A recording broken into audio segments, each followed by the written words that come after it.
కీసరగుట్ట కీసరగుట్ట కీసరగిరి తెలంగాణ రాష్ట్రం మేడ్చల్ డిస్టిక్లోని కీసర రామలింగేశ్వర ఆలయము. త్రేతాయుగంలో అయోధ్య నగరాన్ని పరిపాలించిన శ్రీరాముడు సీతాదేవి హనుమంతులతో వనవిహారమునకై వచ్చి ఇక్కడ ప్రకృతి సౌందర్యమునకు ఆనందభరితుడే ఒక శివలింగాన్ని ప్రతిష్ఠించడానికి నిశ్చయించి మహర్షులను సంప్రదించగా వారు సంతోషించి ఒక ముహూర్తం నిశ్చయించారు. అప్పుడు శ్రీరామచంద్రుడు కాశీ క్షేత్రమునకు వెళ్ళి శివలింగమును దెమ్మని అనుమతి తెలుపగా, ఆంజనేయుడు ఆకాశ మార్గమున కాశీకి వెళ్ళగా శివుడు 101 రూపములతో దర్శనమిచ్చిండు. ఆంజనేయుడు 101 లింగాలను తెచ్చిండు.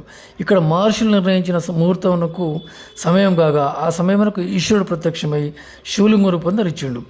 శ్రీ సీతారామచంద్రులు ఆ శివలింగమును ప్రతిష్ఠించి అభిషేకించారు. అందువలన ఈ స్వామికి శ్రీ రామలింగేశ్వర స్వామి అని పేరు వచ్చింది.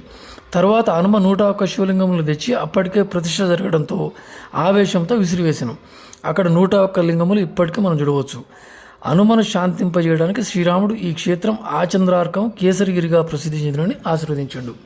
ఒక లింగమును స్వామివారి వామభాగంలో ప్రతిష్ఠించినారు. అదే మారుతి కాశీ విశ్వేశ్వర ఆలయంగా ప్రసిద్ధి చెందింది. కేసరిగిరి క్షేత్రం కీసరగుట్టగా రూపాంతరం చెందింది కాలక్రమేణా. దీనికి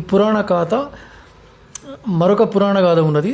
శ్రీరాముడు రావణ వధ అనంతరం ఈ క్షేత్రానికి రావటము, అక్కడ బ్రాహ్మణుడు కాబట్టి రావణుడు అక్కడ ఒక లింగాన్ని ప్రతిష్ఠించాలనుకోవటము, ఆంజనేయ స్వామికి లింగాన్ని దియమని పంపించడము, ఆయన వచ్చే సమయానికి సంధ్యవేళ అయిపోవటం వలన అక్కడ ఒక సైకత లింగాన్ని ప్రతిష్ఠించడము, అదొక పురాణ గాథ కూడా ఈ యొక్క స్థల చరిత్ర ప్రకారంగా ఉంది. చరిత్ర పరిశోధకుల ప్రకారం ఆంధ్రదేశాన్ని పరిపాలించిన విష్ణుకుండినిలో అంటే 3rd 4th సెంచరీలో ఉన్నారు వాళ్ళు. రామన్నపేట దగ్గర తుమ్మలగూడెం, ఒకప్పుడు ఇంద్రపాల నగరం అంటారు, దాన్ని రాజధానిగా చేసుకుని కీసరగుట్టను సైనిక స్థావరంగా పరిపాలించారు.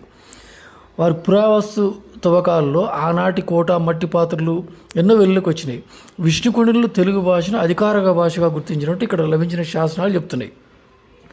మొట్టమొదటిగా అసలు తెలంగాణలో తెలుగుని వాళ్ళు గుర్తించింది విష్ణుకుండినులే. వీరు ఈ టెంపుల్తో పాటు చెరువుగట్టు టెంపుల్, తుమ్మలగూడెంలో అమరేశ్వర, రామేశ్వర, మల్లికార్జున టెంపుల్స్, మన కందూరు రామలింగేశ్వర ఆలయము ఎన్నో నిర్మించినారు. తర్వాత అక్కన్న మాదన్న కాలంలో ఇక్కడ లక్ష్మీనరసింహస్వామి టెంపుల్ కూడా నిర్మించబడ్డది. ఇక్కడ ఎన్నో టెంపుల్ ఉన్నాయి. అప్పటికే మరెన్నో టెంపుల్, ఇప్పుడు రామలింగేశ్వర ఆలయము, భవానీ విఘ్నేశ్వర ఆలయము, స్వామి పుష్కరిణి, ఆంజనేయ స్వామి, సీతా సరోవరము, తామరకొలను,